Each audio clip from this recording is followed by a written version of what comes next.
Alright, barakallahu feekum. MashaAllah. Today we're going to start a new book in observing the mission of our Shaykh, rahimahullah. His mission to spread the correct creed and to spread the obligatory knowledge of the religion, which those are the most basic of the religion. And he spread other knowledge of the religion also, as you can see, as you witnessed that from his students. But he had a major focus on teaching people the creed in particular and teaching people the obligatory knowledge of the religion. When the Shaykh was in Syria, rahimahullah, some of the scholars there or people there, when they knew his status, they went to him and they told him, "We want to read on you." We want one of them, there was more than one. One of them wanted to read on him Tadrib al-Rawi by As-Suyuti.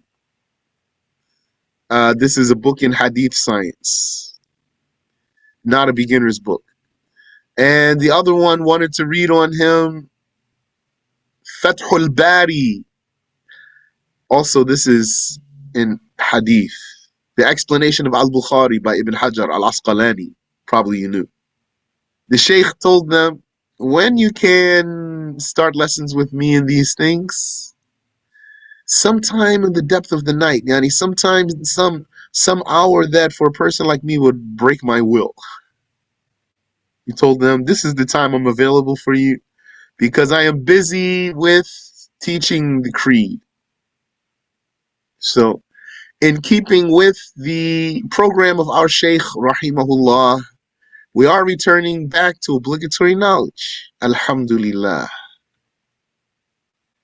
In these sessions here, at this hour, we had gone over the lucid word, which is a translation of Al-Qawlul Jali.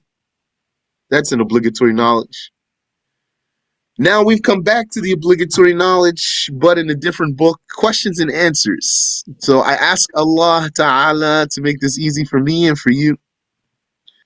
This is over 400 questions and answers from the summary of Shaykh Abdullah Al-Harari. Looks to me though, like if you can see here, these white letters here, looks to me like they need a black margin so they stand out better. It blends a little bit with the backgrounds, slightly hard to see. Let's get started, insha'Allah ta'ala, without further ado. Belief and apostasy. Yani, in the summary of obligatory knowledge, the summary of obligatory knowledge is composed of some major sections. One of those is, the first one, which is Daruriyatul I'tiqad,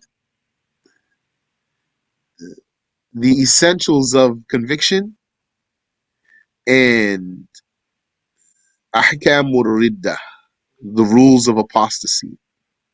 That's what this means here, belief and apostasy. Belief meaning conviction. So we're starting here with belief, which is conviction. Now, myself, I usually use the word belief, this English word belief, for the Arabic word iman, faith. I will translate iman as belief or faith, usually. And for the word aqidah, I use the word conviction. What's meant here is conviction. Issues of the convictions, what Muslims believe in. So here's the first question, and the answer is right here. So, unless I wanted to put forth a lot of work, I would actually put the question and hide the answer.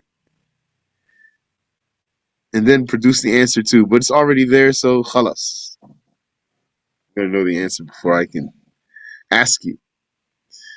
So, question 1. What is the personal obligatory knowledge of the religion? Islam. The religion of Islam, that is. But that's obvious. This part's so obvious, but they added it there just to make sure you don't misunderstand. Uh, well, I want to answer the question though before I read the answer. What is the personal obligatory knowledge of the religion? The personal obligatory knowledge of the religion is an amount of knowledge that is obligatory on each individual, one by one. But some of the personal obligatory knowledge is obligatory on all the people broadly. We're going to see, like how to pray, how to make purification. All the people need that. And some of the knowledge is obligatory on an individual because of his own case. Like he wants to get married. Then it's obligatory on him to learn about marriage first. Or he wants to engage in some sort of a deal, collateral, let's say. Then it's obligatory on him to learn about it first. Or even he wants to go hunting. Then he needs to learn about it first. And in fact, if he wants to do something optional, he wants to pray voluntary prayers or do some voluntary thing that's not obligatory. Okay, but to do it, in order to do it, he'd be obligated to learn first before he does this voluntary action. Okay, let's see what the answer says. It says answer one. The personal obligatory knowledge of the religion is the amount of knowledge that one must learn about the belief, yani the convictions, purification and prayer, fasting, and other religious rulings. Uh, what goes in here? What fills this? Zakat and Hajj. Belief, purification, and prayer. Zakat, fasting, and Hajj. In that order. Yani, one must learn about belief, purification, and prayer. Okay. Then it says here fasting. Something goes before fasting, which is zakat. And then after fasting, which is Hajj. But why it's not mentioned here? Maybe because, like, I mean, it is here. Well, why it's not up here? Possibly that a lot of people, since they don't have money, they're not obligated to learn the zakat and the Hajj. They can't perform a Hajj, so they're not obligated yet to learn on a personal level. But for fasting, everyone needs to learn the rules of fasting. Even the one who doesn't have the ability to fast, who doesn't have the endurance to fast, like an old person who lacks the endurance to fast, or a sick person, or a pregnant woman, or a nursing woman. They still need to learn the chapter of fasting so that they know what they have to do instead of the fasting. But that's why a lot of people are not going to be strong in, a lot of laymen, a lot of commoners are not going to be strong in zakat and hajj. Not like you are strong, let's say, in wudu. Probably you know the rules of wudu. And if you study.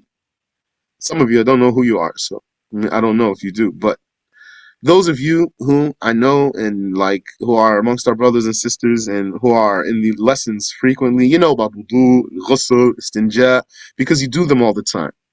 And prayer and some other things. But the people are generally weak in zakat and hajj, and also what they are weak in, tayammum, because you don't do it a lot. So if and when you get the opportunity to fill those gaps in, if those are gaps for you, yani recognize where your gaps are in the obligatory knowledge. If those are gaps for you, then when you get the opportunity to learn them, learn them. so you can fill those gaps for yourself. And I remember when I first learned zakat and hajj, not first learned them. No, not first learned them. When they were actually filled in for me, that I had a working comprehension of those two. That was so happy. It says here, included in that are rulings related to dealings for those who engage in transactions. Dealings covers what? Most basic thing is sales. You need to learn how to sell and buy, unless you're not going to sell and buy. And then I don't know how you're going to live amongst humans, unless you're like homeless or something. And also, what's most basic amongst dealings? Renting. So if we think about all the different kinds of dealings, then what do you need for having a decent obligatory knowledge, a decent amount of the obligatory knowledge finished for yourself? Basic knowledge. Sales and rentals also. Let alone other types of deals. Not talking about collateral and debt transfer and other types of things. And like we said, for someone who's interested in marriage, then he needs to learn about it first. And notice here it says for those who engage in transactions. Yani, so if you're not engaging in transactions, you don't have to learn these things. Generally speaking, yani, you're going to want to learn about how to sell and how to rent and hire. Renting and hiring are the same. Among other issues about which one must know are sins of the heart and of the other parts of the body, like the tongue and others. Yes. The one who is obligated to pay zakah is obligated to learn the details of paying it. Yes. And what do some scholars say? So let's say a person, he didn't have any money. So he didn't learn about zakat because he wasn't obligated to pay it. Okay. So now he doesn't know about zakat, this one. But what if he came into some money? So what should he do? This is very important here. He came into some money. He doesn't know about the rules of zakat. What should he do? It should cross his mind. It's his responsibility here. He's going to be negligent if he doesn't do like what I'm saying to you. Should cross his mind to at least say, oh, I have money now. Let me ask about zakat.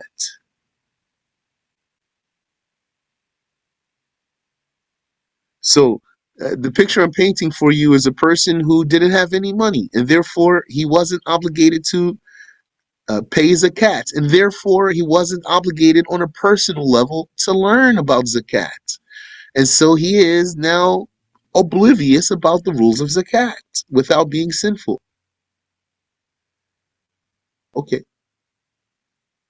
So what if he came into money? Now this money might be applicable to zakat or it might not be. That's part of what makes this example important here.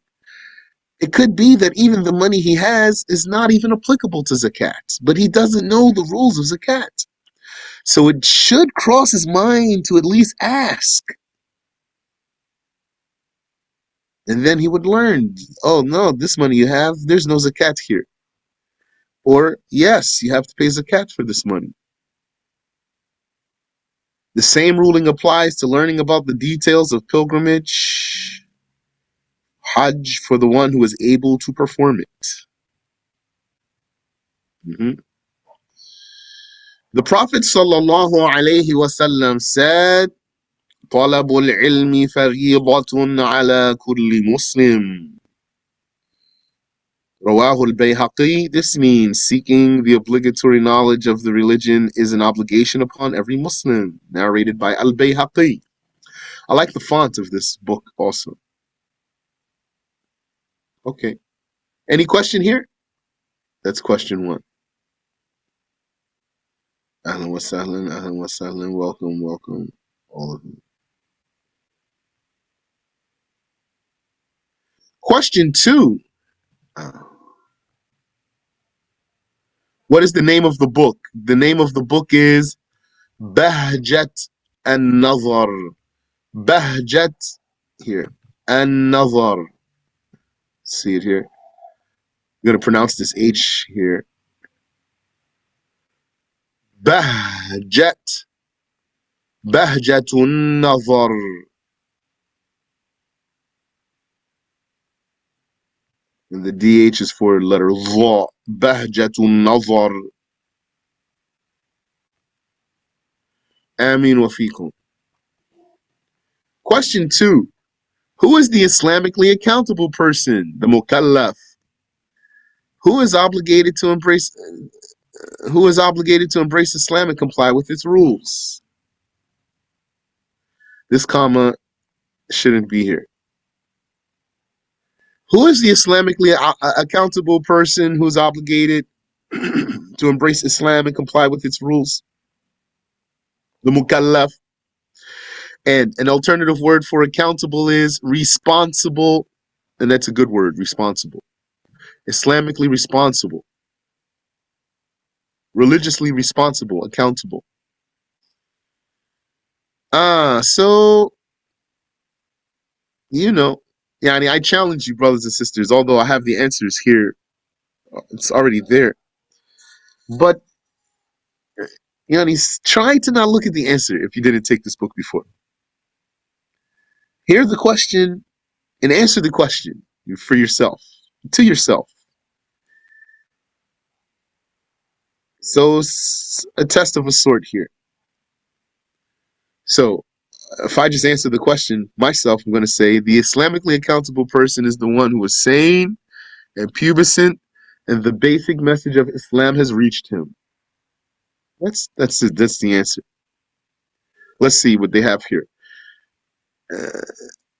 Answer 2. The Islamically accountable person is the one who is pubescent, sane, and has received the basic call of Islam. Correct. That answers the question. The answer is here.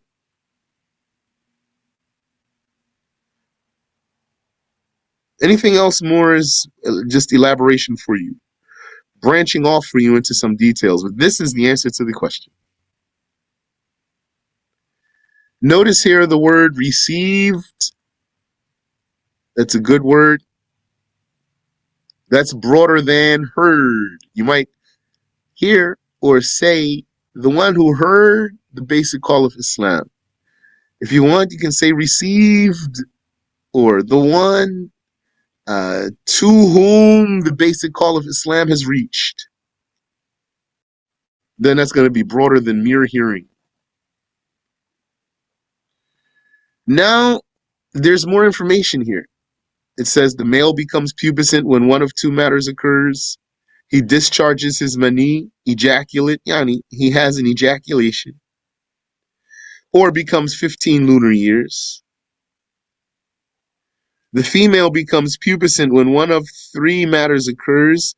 She discharges her, yani, she has an ejaculation, or she menstruates, or she becomes 15 lunar years. So that's a branch or a digression because possible to formulate a new question out of there, which is, how does one become pubescent? Then that question wouldn't be taken directly from the text. Still, though, it's an answer to a question, another question.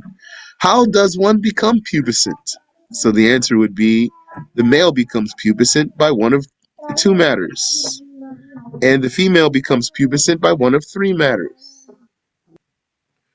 Okay, if you have any question there, feel free. Here, let me mention for you the ejaculation of the male and the ejaculation of the female. They have the same rules. The ejaculation of the male and the ejaculation of the female have the same rules, which is that how do you know it? How do you recognize it? It has three signs. One, comes out in spurts. That means in convulsions. 2, it comes out with pleasure. 3, has particular smell. These are the strong signs for mani, yani, which is sperm. And we are saying there's male sperm and there's female sperm. This is what's correct. And a lot of times, at this point here, I like to mention the correct Muslim belief about the creation of a child, which is that the child is created from the merger of the male and female sperm, not a sperm with an egg. Those two sperms, they fuse. Then that's called a zygote. Then the zygote sticks to the wall of the womb and starts developing from there. And also, sperm is not alive. It's not alive. Any question? Okay, there's more information here before getting to the next question. It says, as such, there are 3 types of people who are not accountable for their deeds in the hereafter. The child who died before becoming pubescent? Yes, that's by consensus. The person whose insanity occurred before pubescence and remained throughout puberty until his death? Yes, that's by consensus. The pubescent sane individual who never received the call of Islam, i.e., the basic message, which is the testification of faith, basic message, which is the testification or testimony of faith, which is no one is God except Allah, and Muhammad is the messenger of Allah, sallallahu alayhi wa ala alihi wa sallam. Is that by consensus too? There's a detail that they differed about. Some scholars said the same pubescent one, he can know that God exists by using his mind.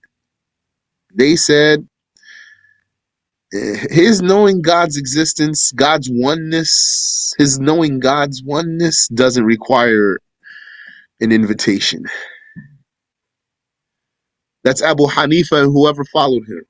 According to Abu Hanifa, knowing God's oneness does not require an invitation.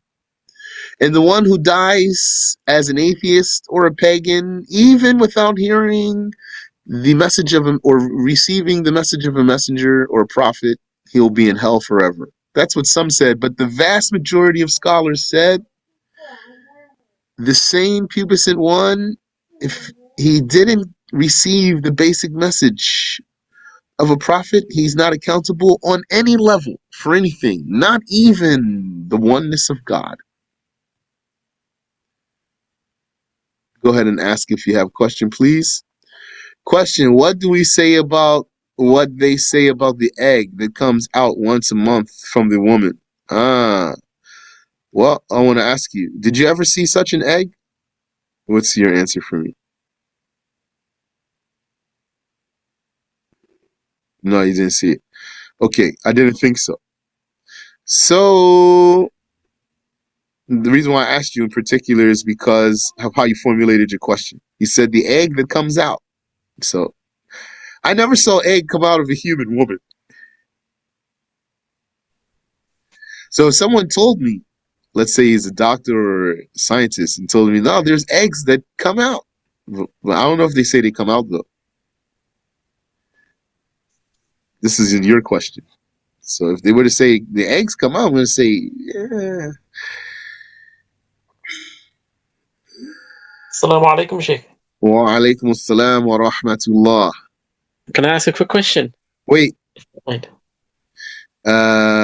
Is it about what I'm talking about right now? Yes. Okay. Yeah, go ahead. If someone has never heard about Islam, but they deduce in their mind that we have a creator. Wait. I'm talking about egg right now at this moment. Okay. Okay. Okay, hold on a second. Okay. Uh, yeah. So if someone claimed it comes out, I'm gonna just say to them, you never saw an egg come out of a woman. So if he tells me it's microscopic or something like that, then I'm tell him, well, it's being an egg is disputable. Let's put it that way. I'm gonna say, and I don't agree that it is an egg too. That's me. Go ahead, brother. What's your question? Thank you, Sheikh. So it just says you have someone who's never heard about Islam, Allah, Muhammad, but in his mind, he he thinks and he said there must be a creator who's not like the creation, and in this situation, he throughout his life he never comes across Islam or Muslims, and he dies with the belief knowing that we have a creator who's not like the creation. Is this person accountable? Not accountable. He is not accountable. Not He never accountable. heard the basic message of Islam never reached him. Okay. That's the saying of the majority of the scholars.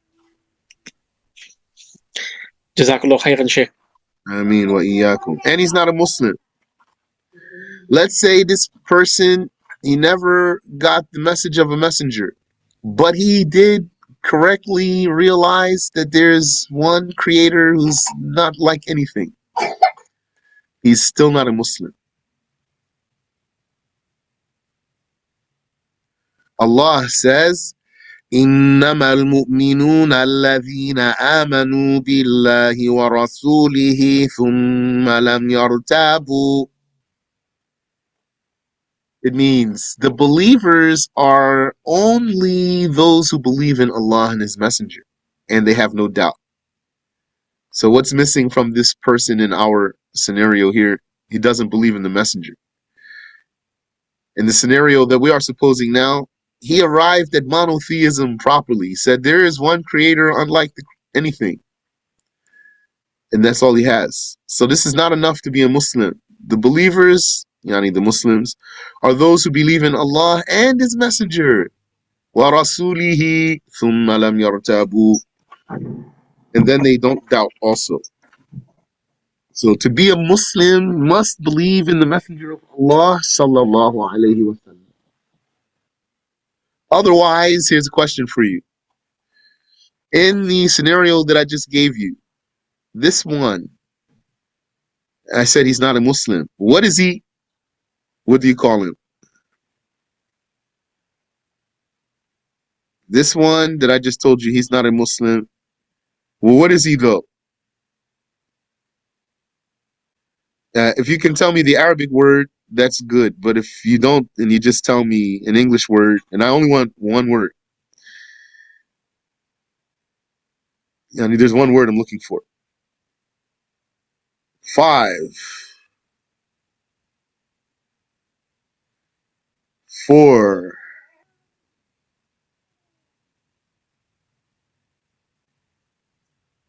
3.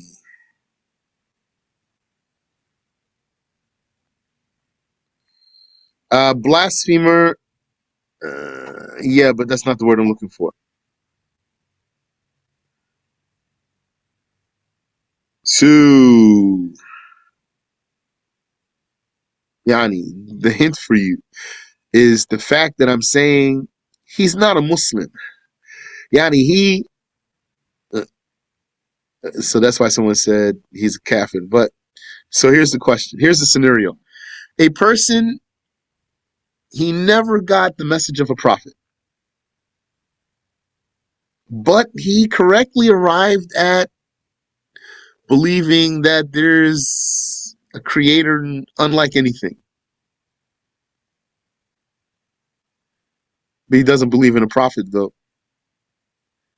So this one, he's not a Muslim because he doesn't believe in a prophet. So what is he?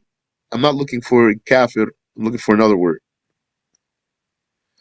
Not unaccountable. I'll back up the timer a little bit. 3. He is unaccountable, but that's not what I'm looking for. 2. Excuse me. One ignorant, no. He's called, and he is ignorant, but he's called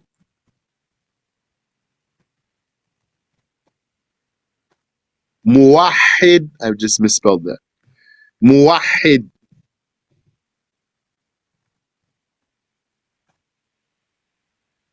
That means monotheist. Muwahid.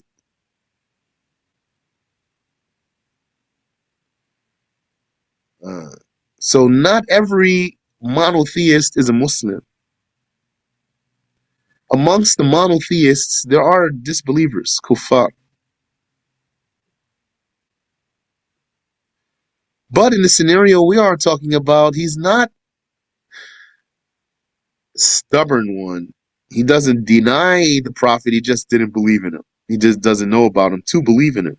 So he's not a Muslim, he's a muwahid. But he's not mu'anid, he's not mu'anid, he's not stubborn, obstinate.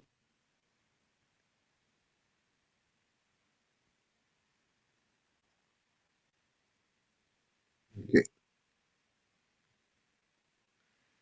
And really quick, to go back to this, I want to clarify my answer for you. If someone said this thing about the egg, and I would say, you never saw egg come out of a person, out of a human. Just because you didn't see something doesn't mean it doesn't exist. So that's why I want to clarify for you. Yani, but one of the ways to know that something is true is observation. So this way of knowing the truthfulness and the reality of an issue is inapplicable to human eggs. Now, someone might say, but they have microscopes and stuff like that. Now, when we say observation here, we mean observation without the need of some apparatus or tool or some enhancement, uh, something to enhance your vision, lenses, and all of that. Without that, like, how do we talk about sighting the crescent? Do you need a telescope to sight the crescent? No, yani just sighting the crescent for Ramadan or for any month by the naked eye, like this. This is what we mean by observation here. This normal observation here.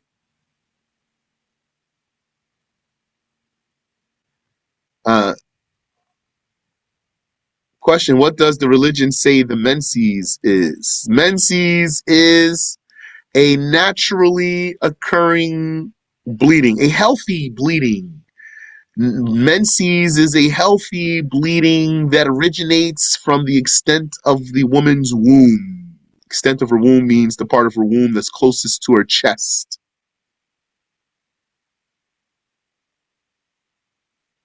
That's menses. Not due to childbirth. This bleeding is not due to childbirth, nor is it defective. It's a healthy bleeding, so it's not defective. That comes from the extent of the woman's womb, not due to childbirth. That's menses.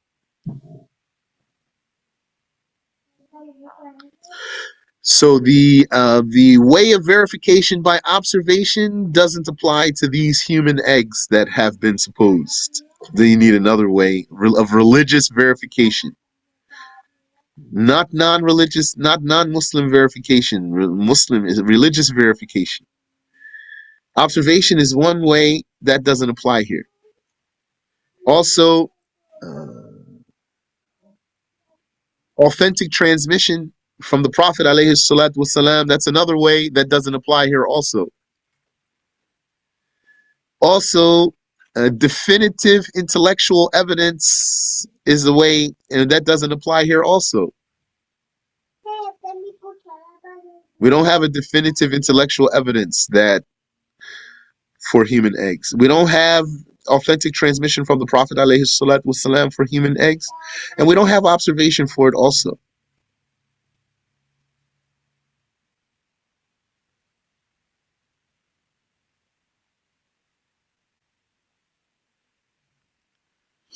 Okay. Are there other ways of observation? These are ways for definitive. Are there other ways for confirmation? Not observation. Confirmation. These that I just told you are definitive modes of confirmation. Means 100% true. Yani, by observation, sound observation, then you're going to say 100% true. Or by definitive transmission from the Prophet sallallahu alaihi wasallam, you're going to say 100% true. The issue is. Or by definitive intellectual evidence, you're going to say, therefore, the issue is 100% true. Without these, then you don't have some issue that's 100% true. Anything beyond these three, you're not going to be able to prove it with 100% proof veracity.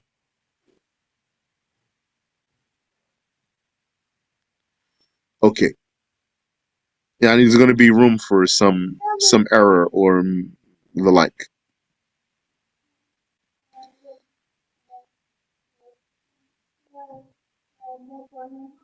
Okay.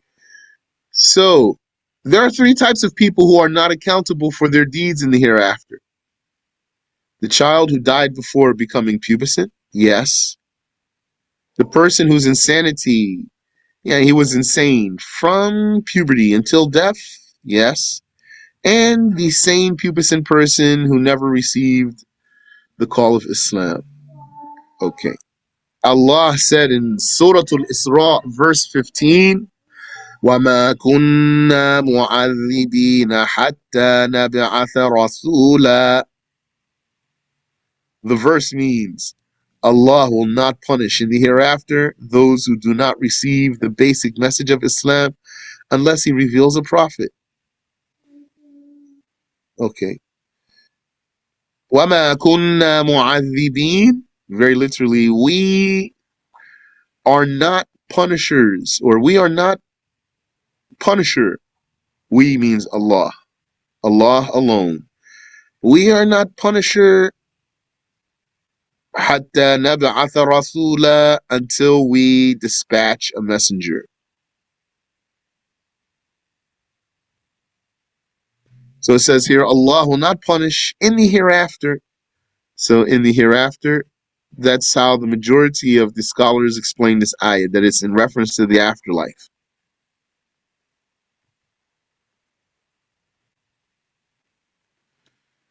Allah will not punish those who do not, it says, those who do not receive the basic message.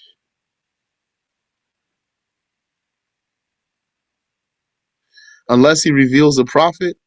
No. I find this sentence problematic here. Because it's saying, if Allah revealed a prophet, then He will punish those who do not receive the basic message. That's what that sentence means. It says, Allah will not punish in the hereafter those who do not receive the basic message of Islam unless He reveals a prophet. This means, if He reveals a prophet, then He will punish those who do not receive the basic message of Islam. That's a mistake. SubhanAllah. So that needs to be adjusted there. So Allah will not punish, just remove those who do not receive the basic message of Islam unless He reveals a prophet, and keep it in the hereafter. Allah will not punish in the hereafter unless He reveals a prophet. And this means the message of said prophet reached one. Then this one, if he dies without believing, he will be punished in the hereafter. The Prophet sallallahu alaihi wasallam said, رُفِعَ الْقَلَمُ عَنْ ثَلَاثٍ عن النائم حتى يستيقظ وعن الصبي حتى يحتلم وعن المجنون حتى يعقل. رواه الإمام أحمد. This hadith means the pen has been lifted from writing the deeds of three. What pen? The pen of the angels. The pen has been lifted from writing the deeds of three. The one who is asleep until he wakes up, the child until he becomes pubescent, and the insane person until he becomes sane. Yes. Any question?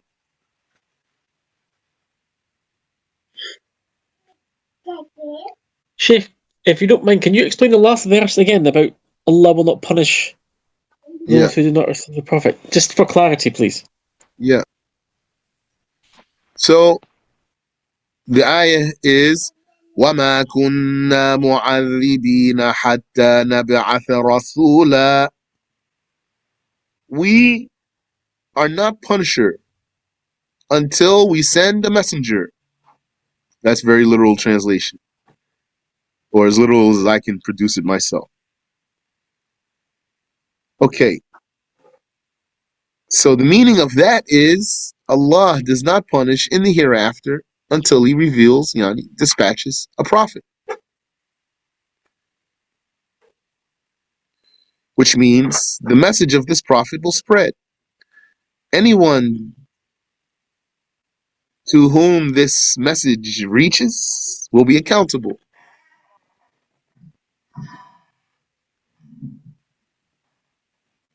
As for what's written here, though, it says Allah will not punish in the hereafter those who do not receive the basic message of Islam unless such and such. If I say to you, I will not give you money except five. So doesn't that mean I'm going to give you some money, a limited amount? Yes. Yeah, so that's what this sentence is saying. It's saying Allah will not punish those who do not receive the basic message of Islam unless, which would mean what? That He will punish those who do not receive the basic message of Islam if the condition occurs, which is a mistake. Is that clear? Yeah, it's clear now. Yeah, that's a mistake right there in the book. Let's get a third question in. Question 3. What is the meaning of the saying of the author of the summary? And to comply with what is obligatory upon them of its rules. Okay, before I read the answer, my answer is the meaning of his saying to comply with what is obligatory upon them of its rules is to do all of the obligations and avoid all of the sins. That's what it means. Complying with what is obligatory upon them of its rules is, or means, doing all of the obligations and avoiding all of the sins. That's it.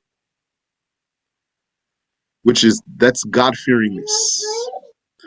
So it says, answer 3. It means to adhere to the rules that the religion ordered one to follow by fulfilling all the obligations and refraining from all the sins. There it is. Because that's what you have to do. What do you have to do? Of all of what you have to do, it all boils down to two things: fulfilling obligations, avoiding sins. You don't have to do more. If you don't do any single extra good deed, then you're not blameworthy. The pious person, the God-fearing person, is the one who performs the obligations and avoids the prohibitions. Yes, that's what I said to you. He who dies on that state shall be admitted to paradise without torture. Yes, without torture. Yani, being pious, that means being God-fearing, which means doing the obligations and avoiding the sins, will get you into paradise without torture. Without torture. What, though, will get you into paradise, even possibly with torture? What would get you into paradise, even possibly with torture, though, meaning after being tortured? What would get you into paradise, even if you were tortured first? Who can tell me? What would get you into paradise, even if you were tortured first? 5. Belief. Correct. meaning dying with belief. Correct answer. It says here, the pious person is the one who performs the obligations and avoids the prohibitions. He who dies on that state shall be admitted to paradise without torture. Yes. Wallahu ta'ala a'lam. Let's stop there. Any question? Subhanaka Allahumma wa bihamdik ashhadu an la ilaha illa ant astaghfiruka wa atubu ilayk.